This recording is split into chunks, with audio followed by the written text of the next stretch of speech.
एक गांव में एक चुड़ैल का साया था। वो रात होते ही गांव में जाती और जो भी दरवाजा खोलता उसे पकड़ के उठा के ले जाती। उसे बचाओ। अगले दिन इसे सारे बर्तन धो, रात होने वाली है, नहीं तो चुड़ैल आ जाएगी। जी मम्मी जी, मैं रात होने से पहले ये सब बर्तन साफ कर लूंगा। इतना बोल के बिमल की सौतेली माँ घर के अंदर चली जाती है।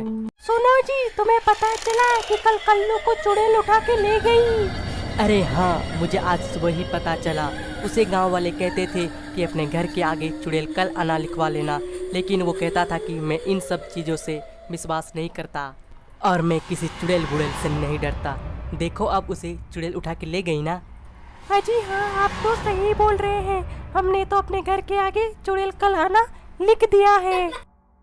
तभी उसका अपना सगा बेटा घर आता है। हाँ माँ, लेकिन बिमल तो बाहर में ही काम कर रहा है। उसे भी बुला लो, अंधेरा होने वाला है, कहीं वो चुड़ैल ना आ जाए। क्यों रे राजेश, तुम्हें अपने सौतेली भाई की बहुत फिक्र हो रही है? तुम चुपचाप से अपने कमरे में चला जा। जब तुम्हारे सौतेले भाई सारा काम कर लेगा तभी उसे घर में आने दूंगा।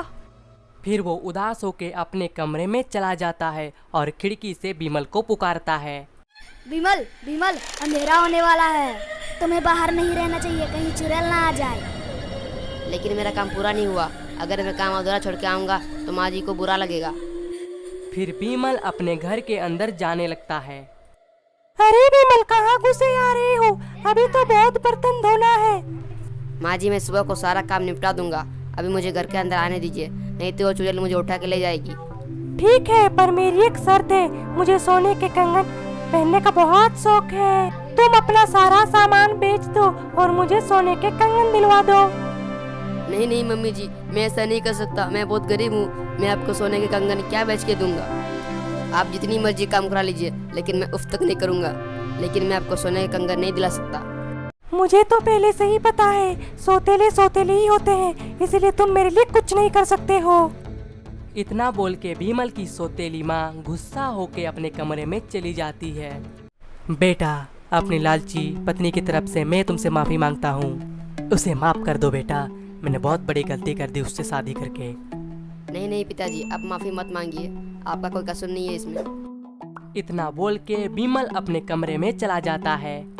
आज इस लालची औरत ने तो हद ही पार कर दी। मैंने बहुत बड़ी गलती कर दी दूसरी शादी करके। ऐसी पत्नी होने से अच्छा है ना ही हो। फिर वो बाहर जाता है और दरवाजा में लिखा होता है चुड़ैल कल आना। वो उसे काट कर चुड़ैल आज आना लिख देता है और वो जल्दी से घर में घुस जाता है और जाके अलमारी के पीछे छुप जाता है।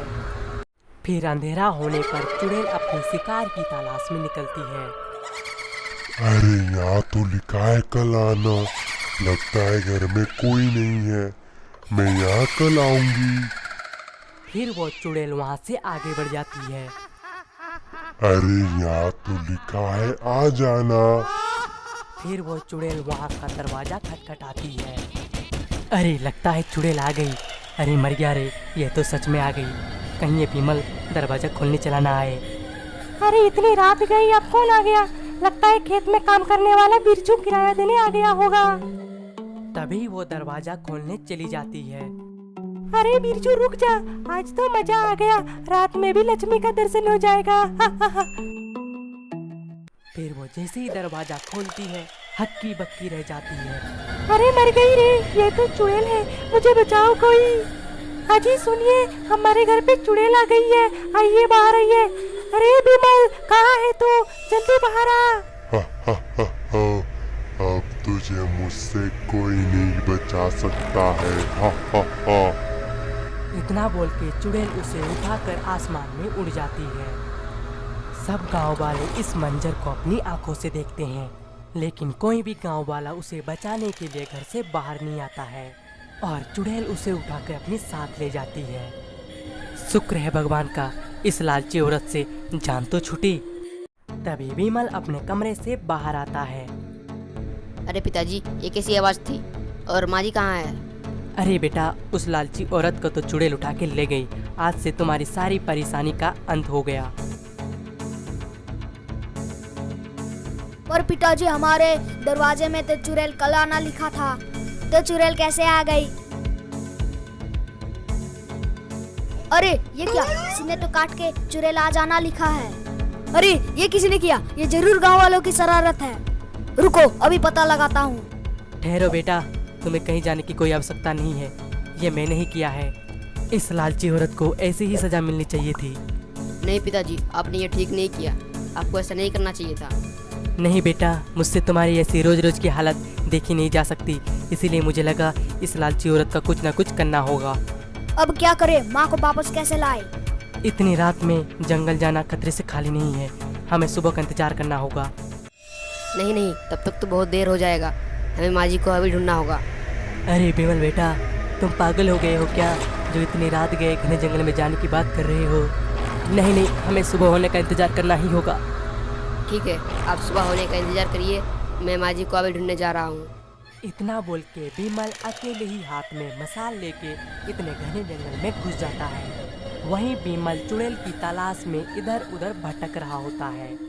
तभी उसे डरावनी डरावनी आवाज सुनाई देता है। बिमल इसे सुन के बहुत डर जाता है। फिर उसे अचानक से डरावनी हंसी सुनाई देता है।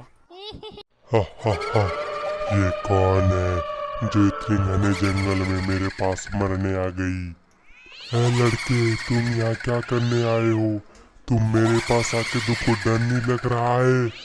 ये चुड़ैल, कृपया करके मेरी माँ को छोड़ दो, बदले में मेरी जान ले लो। बिमल की ये सारी बातें वो लालची औरत भी सुनती है। अरे मैं तो इसकी बिल्कुल भी परवाह नहीं करती थी और इसे कितना दर्द देती थी, लेकिन ये तो मेरी जान बचाने के लिए अपनी जान देने के लिए तैयार है। हा हा हा, अच्छा तो ऐसी बात है। ठीक है, मैं इसे आजाद कर दूंगी, लेकिन बदले में तुझे मेरी प्यास अपनी खून से मिटानी होगी। ठीक है, मैं तैयार हूँ, बस अब माँ जी को यहाँ से जाने दीजिए। अरे नहीं नहीं बिमल, तुम ऐसा मत करो, मेरे जैसे लालची औरत के लिए तुम अपनी जान मत दो, मैं इसी के लायक हूँ। नहीं नहीं माँ जी, आप ये क्या कह रही है? जल्दी फैसला करो, कौन मेरा प्यास बुझाएगा? तभी राजेश गांव वालों को लेके वहां पहुंच जाता है। अरे ये क्या, ये सब यहाँ कैसे आ गए? लगता है मुझे भागना ही पड़ेगा। अरे भागो रे भागो, अपनी जान बचा के भागो। गांव वालों में जरूर वापस आऊंगी, मैं किसी को नहीं छोड़ूंगी। अरे बिमल, हम सब तुम्हारा हिम्मत देख के दंग रह गए। तुमने जो आज किया है ये करने की हिम्मत आज तक किसी में नहीं था। भगवान सबको तुम्हारे जैसा बेटा दे। देख लालची औरत, तुम इसे कितना दुख देती हो, लेकिन आज इसी ने तुम्हारा जान बचाया। बेटा तुम मुझे माफ कर दो, मैंने तुमको बहुत सताया है। कोई बात नहीं माँ जी, आपको माफ़ी मांगने की कोई ज़रूरत नहीं है।